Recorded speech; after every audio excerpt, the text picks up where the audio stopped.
Olá, então vamos começar a nossa aula sobre o filo Nemata. Nesse terceiro bimestre, a gente comentou que, na verdade, esse é o terceiro bimestre, o assunto do terceiro bimestre seriam os vermes. Nós estudamos os plateumintes, os vermes achatados. Então, nessa aula, nós vamos começar o segundo grupo, que também recebe o nome popular de vermes, que são os nematas. Qual é o exemplo característico de nemata? Lá no plateumintes a gente tinha as tênias, os vermes do porco, Taenia solium, e do boi, Taenia saginata.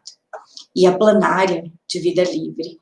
Aqui, o exemplo clássico é a ascaris, a lombriga. E assim, lá em plateumintes, a gente viu muitas diferenças na classe, muitas diferenças de hábitos, muitas diferenças de formato do corpo. Em nemata não tem tanto assim. Vamos lá conhecer um pouco desse grupo. Primeiro, que nemata é a nomenclatura, uma das mais recentes, uma das questionadas por Brusca e Brusca, mas vocês vão ver em diferentes materiais. Nematoides, nematódios, nemátodas ou nemata mesmo. O Brusca e Brusca diz que tem cerca de 25 mil espécies, mas tem autores que chegam a colocar 35. Então, é um grupo muito diverso. Diversidade significa número de espécies. Número de espécies é riqueza, na verdade. Uma das formas de avaliar a diversidade é através da riqueza. Riqueza significa espécies diferentes. Mais de uma espécie, número de espécies, espécies diferentes, porque estamos tratando de composição diferente. Então, é um número muito diverso, muito rico, muitas espécies diferentes. E o número também, um grupo muito abundante mesmo. Por exemplo, fizeram uma pesquisa, uma análise, quantificaram mesmo o número de indivíduos, o número de organismo, de nematóides, de nematas, em uma maçã em decomposição, e contaram 90 mil indivíduos. Então, é um grupo muito rico, muito diverso, mas muito abundante também. A mais conhecida é a ascaris, então é o exemplo. A nemata, se alguém já deu aquele remedinho para algum cachorro e viu vermes nas fezes, viu que eles são alongadinhos, afiladinhos na ponta. A maioria nematóide, não é verme achatado, é nemata mesmo, nematóide. A mais conhecida é a lombriga do ser humano, tem alguns outros nós vamos ver que causam doenças também. E essa é a comum, a lombriga, ascaris lombricoides, e tem esses parasitas que podem chegar até 8 metros. 8 metros, na verdade, é uma espécie que chama placentonema, gigantíssima. Placentonema é porque é um parasita da placenta de baleia, ela que pode chegar até 8 metros. Embora seja muito diverso, tem maioria das espécies, cerca de 65%, seja de vida livre, mas nesse grupo que é mais conhecido são os parasitas mesmo. E tem um problema para identificação dos de vida livre, eles são muito pequenos, então geralmente microscópicos. Então sabe-se que tem muitas espécies de vida livre, mas esse é um grupo que é mais conhecido, os parasitas.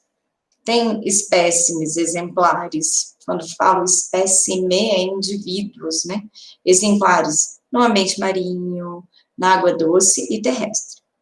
Mas, na verdade, os parasitas são os mais conhecidos.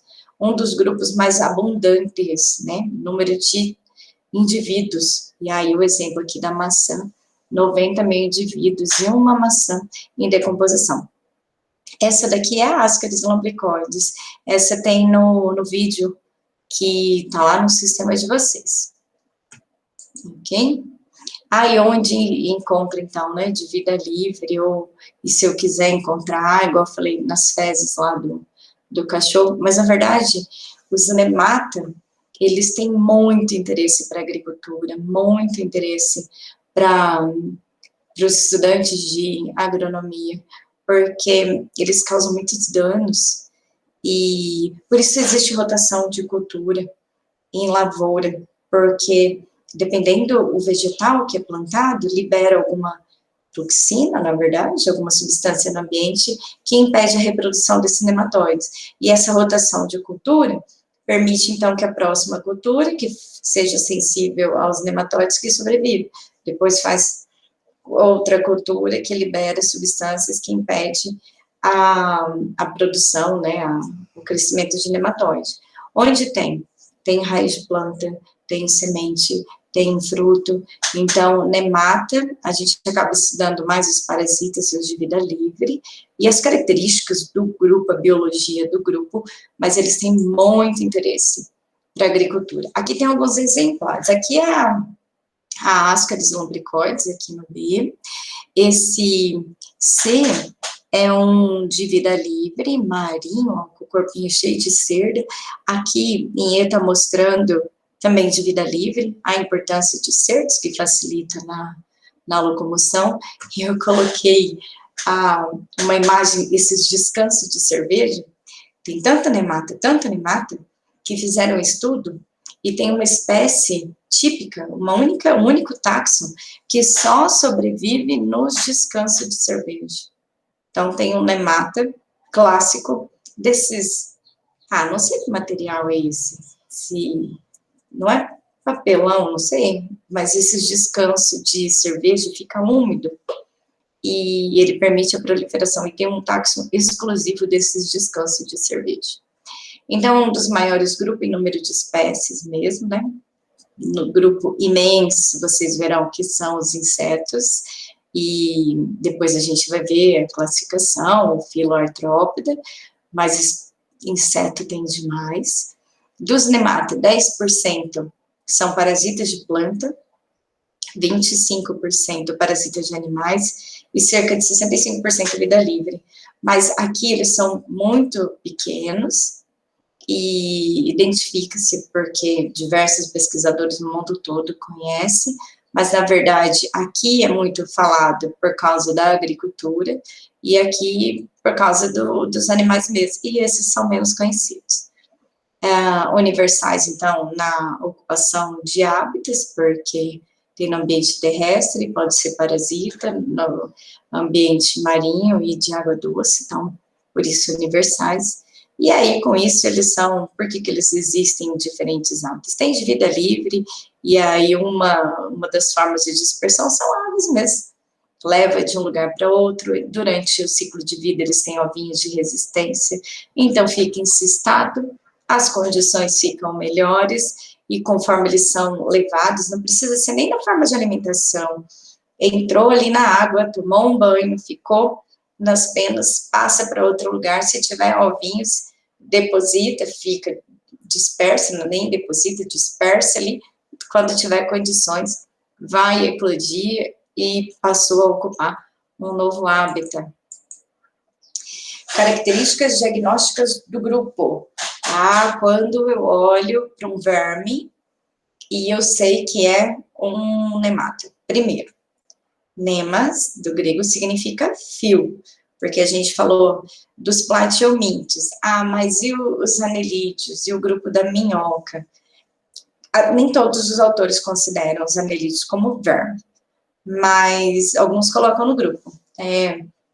Modo rastejante, ou dependente de contração muscular, afilado, um corpo mais ou menos circular, ou achatado verme. Mas eles têm corpinho segmentado, aqui não tem. Então, o achatado é platiominte, segmentado fica para o anélida, e nemata eles são alongados e afilados nas extremidades, mas não é segmentado. Então, um corpo cilíndrico, porque se a gente fizer um corte transversal, você vê um círculo, sem segmentação. Então, aqui, ó, circular em corte transversal. Não segmentado, vocês vão ver a estrutura dos anelídeos, que é fantástico, segmento por segmento. Lá no platiomintes tem as tênias que são segmentadas, é parecido, mas lá então o verme achatado E essa segmentação é característica do cestode, que a gente viu lá, em plateumintes. Triploblásticos, então, durante o desenvolvimento embrionário, já são formados 3 folhetos embrionários, a ectoderme, mais periférica, a mesoderme intermediária e a endoderme. E são protostômios ainda, porque durante o desenvolvimento, a primeira abertura do sistema digestório forma a boca. Na verdade, nós vamos falar em deuterostômios, quando chega lá em equinodermato.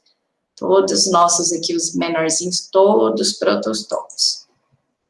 E o que é marcante, então, nesse grupo? O que é a primeira vez, o que nós estamos seguindo nessa escala evolutiva? Bom, triploblástico.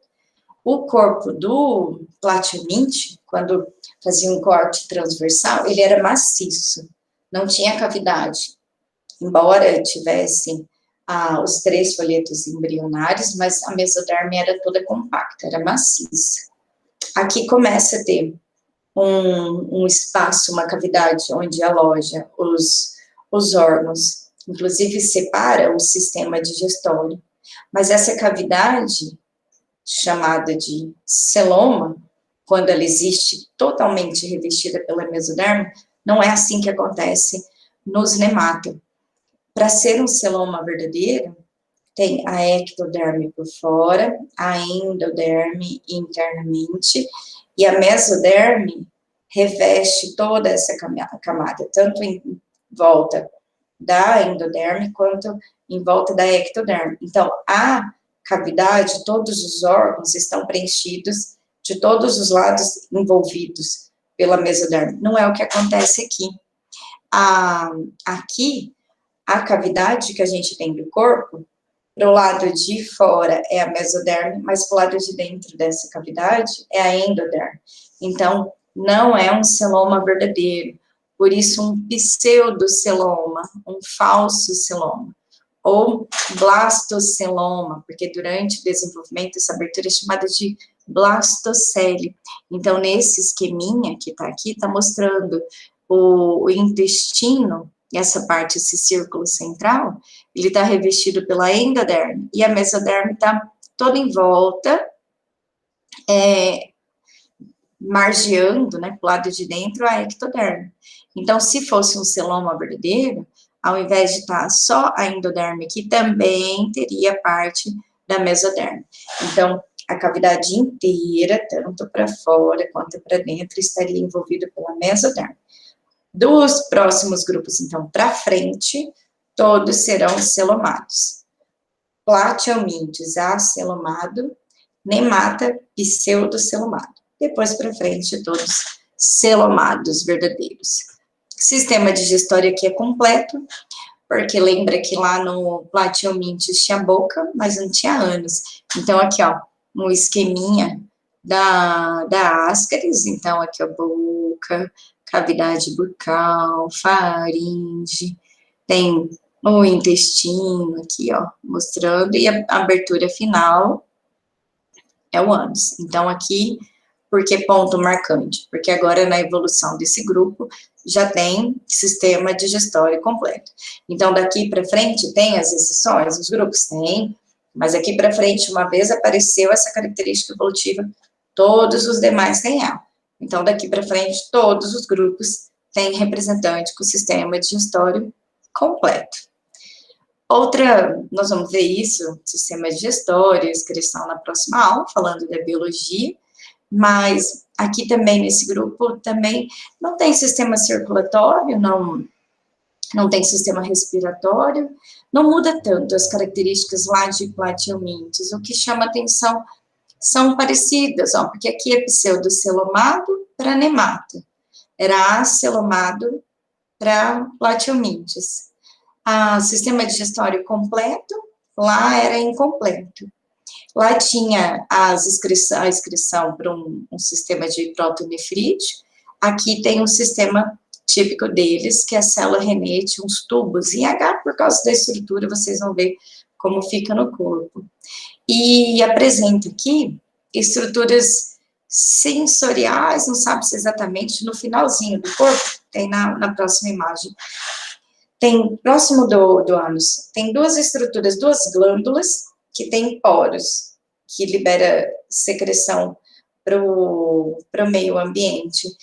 Esse par de estruturas glandulares, ainda tem um monte de estudos sobre isso, mas chamam de quimiosensoriais, então ajuda a identificar substâncias químicas do ambiente, pode estar relacionado à excreção e secreção, porque são glândulas, mas tem muito estudo ainda com relação. Só que vocês vão ver que esses fasmídeos, a gente vai falar deles mais para frente, mas esses famídeos são importantíssimos para a classificação do grupo, que é muito simples. Aqui eles, ó. Então, acredita que libera secreção, não sabe exatamente, são glândulas, né? Por isso, então, libera alguma substância. Alguns acreditam que seja mais quimiosensorial mesmo. Ó, esse aqui é a porção final do corpinho, do nemato. Então, aqui, ó, o poro, a glândula, um ducto e o poro, ó, são duas glândulas na porção final. Ou aqui, ó, a glândula, aqui um ducto, cutícula, porque tem a epiderme secreta uma cutícula, o corpo deles é protegido, e aqui um poro para liberação dessa excreção do ambiente externo. Qual que é a importância desse fasmídio? A importância deles é para a classificação. Olha só como é simples. Lembra lá em Plateumintes, a gente tinha o de vida livre, que era o turbelário. A gente tinha o ectoparasita, que é monogênio. Tremátida, que é endoparasita, mas tinha um endoparasita que era corpo segmentado, que era císto. Aqui são duas classes, afasmida e fasmida. O que é esse fasmida? Na verdade, está fazendo referência aos fasmídeos. A significa negação. Então, sem fasmídio. Quem que não tem fasmídio? Os que são a maioria de vida livre. Então, sem fasmídio. E fasmida, ou cessernente, tem dois nomes, essa é a questão, né?